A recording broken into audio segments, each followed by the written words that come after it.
Hey hi, this is Mahesh. Evening bite 3rd of July। ठीक है। आज का दिन ओके ओके गया, ऑर्डर फ्लो भी ओके ओके था। लेकिन कल शाम को हमारे एक कस्टमर का हमको जो हमारा कस्टमर केयर का नंबर है उसके ऊपर कॉल आया था कि आपकी वेबसाइट पे कुछ क्लिक नहीं हो रहा है और क्रिटिकली डाउन ऐसे दिखा रहा है। तो हमने कल ही देखा था उसको, तो वो वेबसाइट डाउन हो गई थी हमारी। हमने जो हमारे जो वर्डप्रेस पे जो वेबसाइट चल रही है उसमें जो अपडेट रहते हैं वो ऑटो अपडेट को हमने बंद कर दिया था। इसलिए वो ऑटो अपडेट का बंद कर दिया तो उसकी वजह से वेबसाइट डाउन हो गई। अभी उसको इनेबल किया लेकिन वो वेबसाइट थोड़ी इधर उधर ही हो गई। तो अभी मैंने दोपहर को उसको बनाना स्टार्ट कर दिया है। होस्टिंगर से हम उसको ले लिए हैं, जो डोमेन है हमारा पहले से ही है, बहुत सालों से है। ठीक है, .com है वो। एक ब्रांड हमारी कंपनी का नाम का है। जो ब्रांड का वेबसाइट है वो अलग ही है और कंपनी का वेबसाइट है वो अलग है। टोटल हमारी 3 वेबसाइट्स हैं, 2 ब्रांड की वेबसाइट है और एक कंपनी की वेबसाइट है। ठीक है। तो वर्डप्रेस पे अभी उसको बनाना चालू है। गूगल पे आपको बहुत सारे वीडियो मिल जाएंगे कि कैसे ई कॉमर्स की वेबसाइट बनानी है। लेकिन एक पर्टिकुलर इंडियन ही यूट्यूबर है, उसकी वेबसाइट है।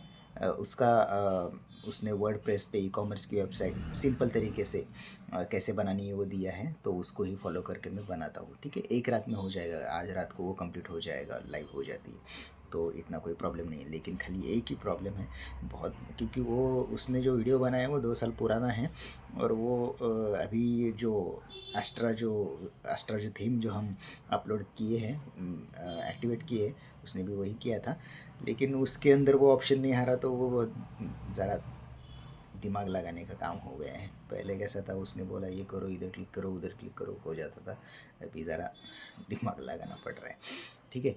तो वो वेबसाइट बनाने का आपको भी अगर चाहिए होगा कि किसको फॉलो किया जाए ये ई कॉमर्स की वेबसाइट बनाने को, तो मुझे कमेंट में लिख दीजिए, मैं उसका लिंक आपको भेज दूंगा। बहुत अच्छा है, बहुत इजीली बन जाता है, एक दिन में वो काम हो जाता है। ठीक है। दूसरा एक था कि एक लिस्टिंग थी हमारी, वो कितनी बार भी उसको अपडेट करो, कितनी बार भी किसी को भी भेजो, वो ऑटो ब्लॉक में ही चला जाता है।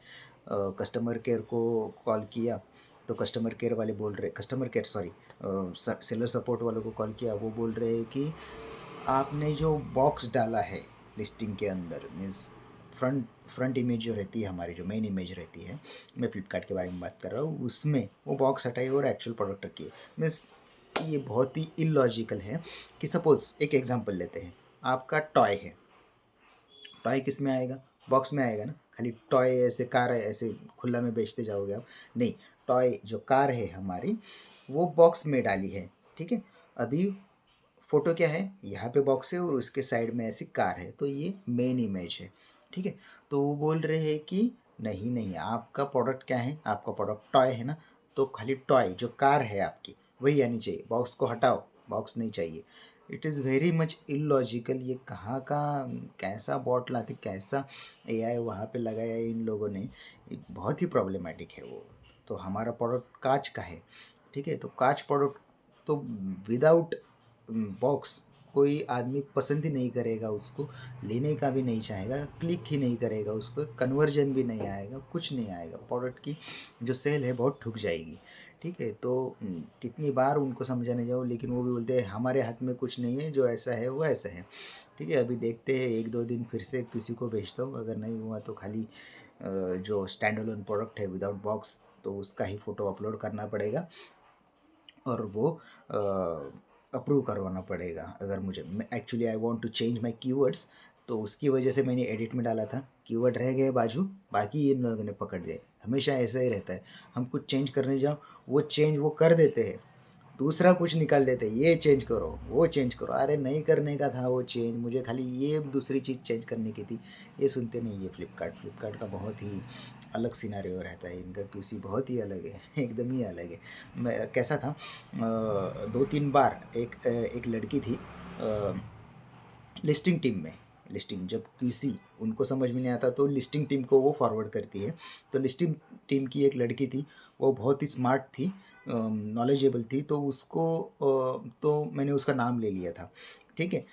तो फिर हर बार लिस्टिंग जो भी लिस्टिंग का कोई प्रॉब्लम हो, ये किसी सेलर सपोर्ट वालों को अगर समझ में नहीं आता था या फिर लिस्टिंग टीम के भी पास जाता था या फिर कुछ भी होता था लिस्टिंग का, तो मैं बोलता था, टिकट में ही लिखता था कि लिस्टिंग टीम की ये लड़की है, इसके पास मेरा टिकट जाना चाहिए प्लीज़। ठीक है, दूसरे किसी के पास नहीं, मेरा दूसरे किसी के ऊपर विश्वास नहीं है, टैलेंटेड ही लोग नहीं है वहाँ पे। ठीक है, वहाँ वो जो लड़की है वही खाली मुझे टैलेंटेड लगती है, तो please forward this ticket to this employ. ठीक है, तो वो ऐसा करते थे। ऐसे 1.5 साल चला गया, लेकिन अभी वो लड़की छोड़ के चली गई तो बहुत ही प्रॉब्लम हो रही है। ठीक है, ऐसा आप भी कर सकते हैं। अगर आप किसी मैनेजर या फिर कोई अच्छा लगता है आपको, कोई टिकट वाला, या फिर तो उसको ही ज़्यादा फॉरवर्ड करने को बोले, टिकट में ही लिखो, तो उससे अच्छा आपका टिकट जल्दी सॉल्व होता है। ठीक है, तो ये लिस्टिंग ब्लॉक के बारे में हो गया। दूसरे इन जनरल ही था सभी, आज का सेल भी इन जनरल ही था। आज कोई कंसाइनमेंट का पिकअप नहीं था, अमेज़ॉन कंसाइनमेंट का पिकअप था। ठीक है, वो भी चला गया। अमेज़ॉन का ये जो इजी शिप का है, इसमें एक बात आपने नोटिस की होगी कि अगर आपका इजी शिप को, जो सपोज़ आज 3 तारीख है और एक ऑर्डर आई है आपको अब, तो उसका पिकअप है 7 तारीख को, लेकिन जो पिकअप वाला बंदा है उसको अब आपने दे दिया कि इसका देखो स्कैन होता है कि नहीं, तो हो जाता है कभी कभार। तो ऐसा आप कीजिए, इससे आपका जो रिटर्न रेशियो है या फिर जो आपका ऑर्डर कैंसिलेशन है वो कम हो जाएगा। ये मैं किसके बारे में बात कर रहा हूँ, जो इजी शिप के बारे में, जो अमेज़ोन पे सेल करते हैं वो। वेयर हाउस का जो है तो वो चलता रहेगा, it's not in your hand. आपको अगर जानना चाहते हैं कि कौन सा वेयर हाउस चूज़ करना है, whether choose for Mumbai, Karnataka, Haryana, तो मुझे बताइए, मैं आपको बताऊंगा कि कौन सा वेयर हाउस। हरियाणा में जीएसटी लाना बहुत ही डिफ़िकल्ट है, APOB PPOB, they are very much difficult people to understand. बहुत बार मेरा रिजेक्ट हुआ है, मैंने छोड़ ही दिया। जो भी कंसल्टेंसी को मैंने पैसे दिए थे वो उसको रिफ़ंड के लिए मैंने बोल दिया। ठीक है, मेरी 2 कंपनी है, तो दोनों का चलता रहता है, इधर उधर ऐसे ही मैनेज करते हैं हम। ठीक है, तो फिर दूसरा, अभी शाम को मेरा कार इंश्योरेंस ख़त्म हो गया, तो उसका ही इंश्योरेंस का प्रीमियम भर रहा था। देखिए, एक चीज़ हमेशा ध्यान में रखिए आप, बहुत सारे जो न्यू कमर्स जो रहते हैं ई कॉमर्स में, वो आते ही बहुत सारे खर्चे करने लगते हैं। ठीक है, जब भी आप कोई बिज़नेस स्टार्ट करते हो या फिर स्टार्टअप करते हो, स्क्रैच से स्टार्ट करते हो, तो बिज़नेस का पैसा बिज़नेस में ही लगाओ।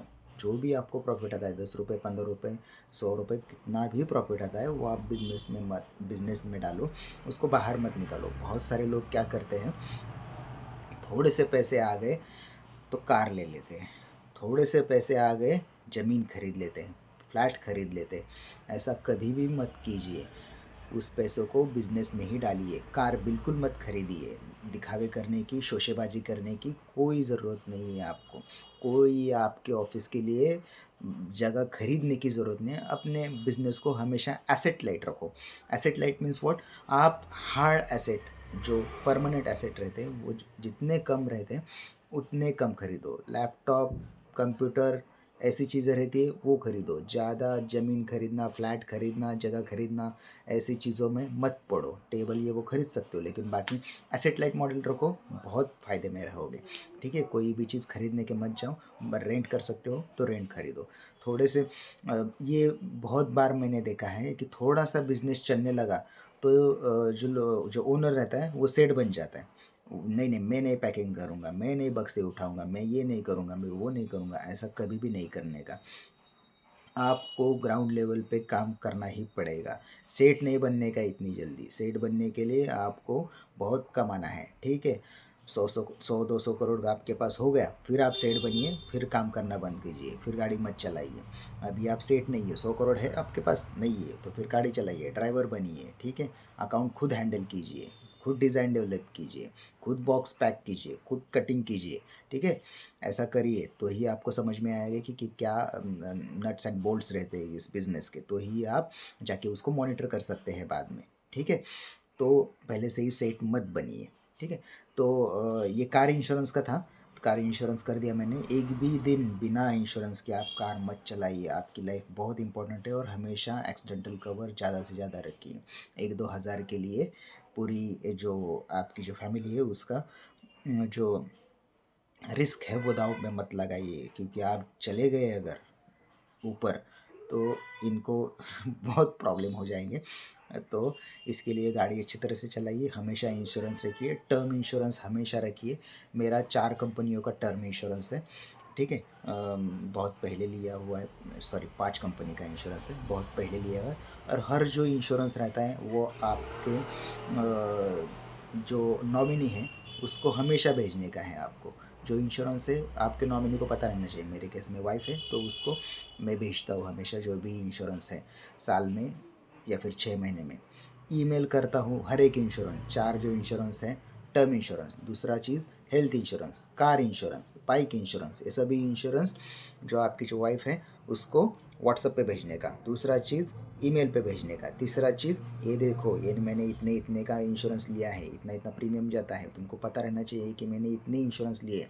फिर दूसरी चीज़, तीसरी चीज़, आपके भाई को, आपके बहन को, वाइफ के भाई को या फिर पिता को ये इंश्योरेंस भेजना है आपको।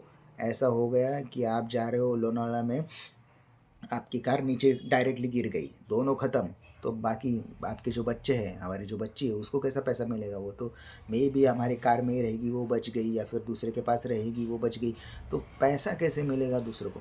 तो आपकी जो भाई बहन है या फिर आपके माँ बाप हैं या फिर आपकी वाइफ के जो माँ बाप भाई बहन हैं, उनको भी आपके इंश्योरेंस पता रहने चाहिए। तो हमेशा आपके जो इंश्योरेंस के डॉक्यूमेंट हैं वो आप हमेशा उनको दिया कीजिए। कोई आपका चेक नहीं करने वाला, आपका बैंक बैलेंस कितना है, आप कितने करोड़पति है, कोई नहीं चेक करने वाला, इतना काम ही नहीं रहता, और इंश्योरेंस के पेपर में कुछ भी नहीं रहता, ठीक है।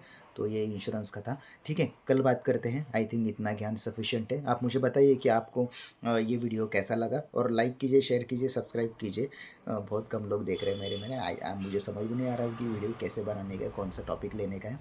मुझे बताइए ज़रा कैसे, क्योंकि I have spend much years on e commerce, तो बहुत सारा इन्फॉर्मेशन मेरे पास है। अगर आपको जानना है कि कैसे करते हैं, क्या नहीं करते, क्या करते हैं, तो ये सभी बताते हैं मीशो चीशो के जो यूट्यूबर्स रहते हैं।